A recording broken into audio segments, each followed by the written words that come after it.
औज़ुबिल्लाहिमिनश्शैतानिर्रजीम बिस्मिल्लाहिर्रहमानिर्रहीम। अस्सलामु अलैकुम वरहमतुल्लाहि वबरकातुहू। उम्मीद है आप सब खैरियत से होंगे। आज का जो बाब है उसका नाम है अल्लाह पर ईमान लाना सब कामों से बढ़कर। चलिए स्टार्ट करते हैं।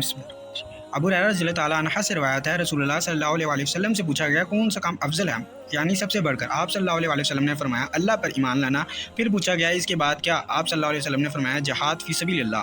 फिर पूछा गया इसके बाद क्या है? आप सल्लल्लाहु अलैहि वसल्लम ने फरमाया हज मबरवर।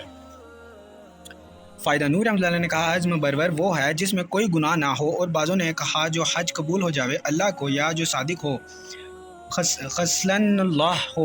फिर कबूल होने की निशानी यह है कि हज के बाद नेक काम करे और गुनाहों से बचता रहे।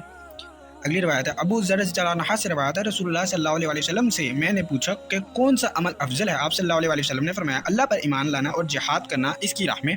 मैंने कहा कौन सा बर्दा आज़ाद करना अफजल है। आप सल्लल्लाहु अलैहि वसल्लम ने फरमाया जो बर्दा इसके मालिक को उम्दा मालूम हो और जिसकी कीमत भारी हो। मैंने कहा अगर मैं ये ना कर सकूँ। आप सल्लल्लाहु अलैहि वसल्लम ने फरमाया तो मदद कर किसी सनाआ की या मजदूरी कर उसके लिए जो बेहुनर हो, यानी कोई काम और पेशा ना जानता हो और रोटी का मोहताज हो। मैंने कहा रसूल अल्लाह अगर खुद में ना तवाना हो, यानी काम ना कर सकूं या कोई कसब ना कर सकूं। आप सल्लल्लाहु अलैहि वसल्लम ने फरमाया तो किसी से बुराई ना कर, यही तेरा सदका है अपने नफ्स पर। अच्छा जी, इसका फ़ायदा है। मैंने पूछा कौन सा अमल अफजल है। आप सल्लल्लाहु अलैहि वसल्लम ने फरमाया ईमान लाना अल्लाह पर। इससे मालूम हुआ कि अमल का इतलाक ईमान पर भी होता है, और मुराद इससे वो ईमान है जिसके सबब से आदमी मुसलमान होता है, और वो दिल से यकीन करना है और ज़ुबान से कहना है। शहादतों का यकीन तो दिल का अमल है और कहना ज़ुबान का अमल, और यहाँ ईमान में और अमाल दाखिल नहीं है जैसे नमाज, रोज़ा, हज, जिहाद वगैरह, क्योंकि इनको आगे बयान किया है, और इससे ये लाजिम नहीं आता कि इन अमाल को ईमान ना कहें। इसराज अल-वहाज। पूछा गया कौन सा बर्दा आज़ाद करना अफजल है। फरमाया वो जो उसके मालिक को उम्दा मालूम हो। ये जब है कि एक ही बर्दा आज़ाद करना चाहे और जो इसके पास कुछ रुपया हो और उनके बदले दो बर्दे उसे मिल सकते हों, पर आला बर्दा एक ही आता हो तो दो को लेकर आज़ाद करना अफजल है एक उम्दे के आज़ाद करने से, और ये कुर्बानी के खिलाफ है। कुर्बानी में एक मोटी ताज़ा बकरी दो दुबली बकरियों से बेहतर है। इसराज अल-वहाज। कहा गया अगर मैं ये ना कर सकूं, फरमाया तो मदद कर किसी सनाआ की। इसराज अल-वहाज में है कि बाज़ नुस्खों में बजाय सनाआ के सनाइक है, यानी गलाने वाला, और बाज़ नुस्खों में दाई है, मगर सही सनाआ है सादे महमला से। जिस सूरत में सनाआ हो साद महमला और नून से, तो ईमानी ये होंगे कि मदद कर किसी कारीगर की जो हाथ से मेहनत और मजदूरी करता हो, जैसे बढ़ई या लोहार या दर्जी वगैरह, क्योंकि ये कमाइयाँ हलाल हैं, और मुराद वो पेशा वाला है जिसको उसकी कमाई बस ना होती हो और उसके बाल बच्चे बहुत हों जिनकी परवरिश उसकी कमाई में दुश्वार हो, तो उसकी मदद करना बड़ा सवाब है। और जिस सूरत में दाया हो दाद मुइजमा से, तो वो दया से है जिसके माने अयाल के हैं, यानी जो अयालदार हो और मुफलिस हो उसकी मदद कर। और जिस सूरत में साइक हो साद मामला और गैन मजमिया से, तो मानी नहीं बनते, क्योंकि साइक सोने चांदी के गलाने वाले को कहेंगे, फिर इसकी खसूसियत की कोई वजह नहीं है। और इमाम नूवी रहमतुल्लाह अलैह ने इस मुकाम पर दो ही लफ्ज़ों को नकल किया है, एक सना साद मामला और नून से, और दूसरा दाद मजमुआ और आइन मामला से। फिर ये कहा कि सही उलमा के नज़दीक सना साद मामला और नून से है, और करीना इस पर यह है कि मुकाबला किया इसका इखराक से, और इखराक उसे कहते हैं जिसे कोई हुनर और पेशा ना आता हो। और इब्न ताहिर ने मजमा अल बहार में भी सिर्फ दो लफ्ज़ों को नकल किया है। फिर ये कहा कि बाज़ों ने सना साद मामला और नून से सही कहा है, तो मालूम नहीं कि इसराज अल-वहाज में तीसरा लफ्ज़ ज़ाइक साद मामला और आइन मजमा से है, इसे कहाँ से नकल किया है, और शायद ये सहू हो, वल्लाहु आलम।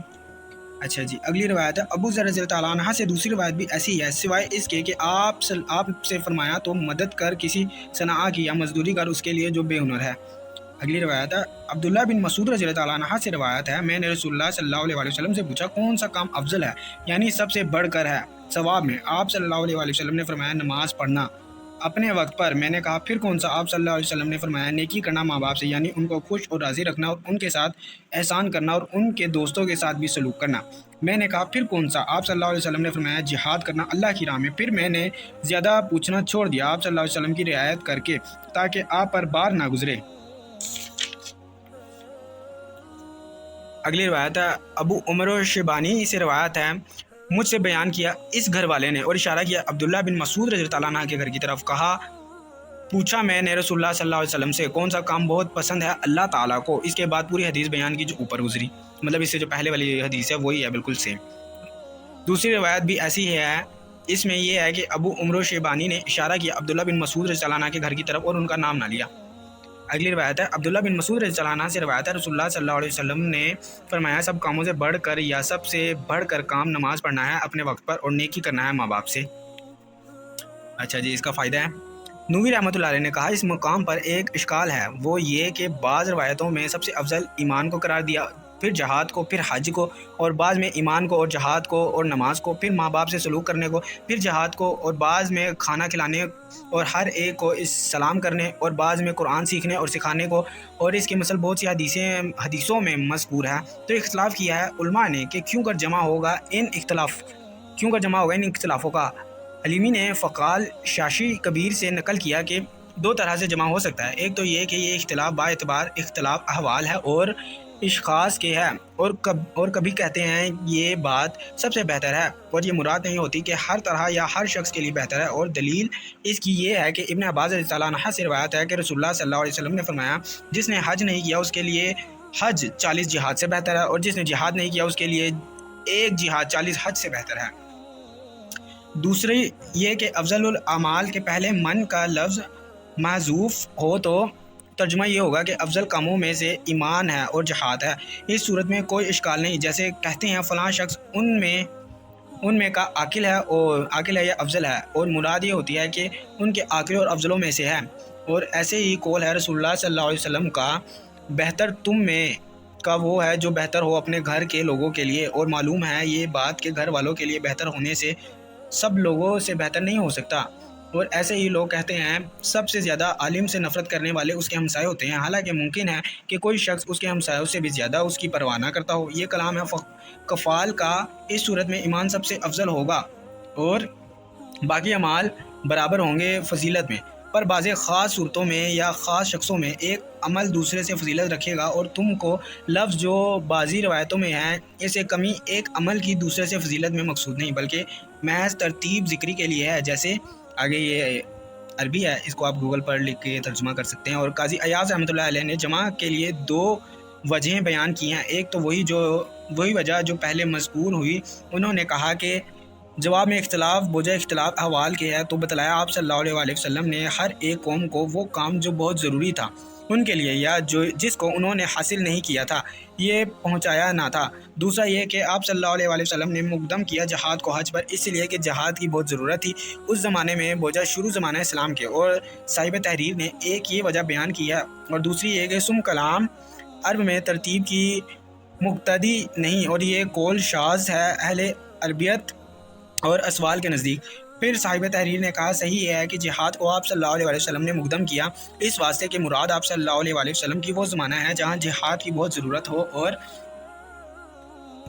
کافروں کا ہجوم ہو جاوے۔ اس وقت تو جہاد سب پر فرض ہو جاتا ہے اور جہاد میں فائدہ ہے تمام مسلمانوں کا، اور حج تو دوسرے وقت میں بھی ادا ہو سکتا ہے۔ انتہائی ماں کلال النووی رحمۃ اللہ علیہ مخصن۔ اچھا جی، اگلا ٹاپک ہے، اس کا نام ہے شرک سب گناہوں سے بڑا گناہ ہے، اور اس کے بعد کون سا گناہ ہے اس کا بیان انشاءاللہ اگلی ویڈیو میں وہ والا ٹاپک کور کریں گے۔ تب تک آپ اپنا بہت سارا خیال رکھیں اور اپنی دعاؤں میں یاد رکھیں۔ السلام علیکم ورحمۃ اللہ وبرکاتہ۔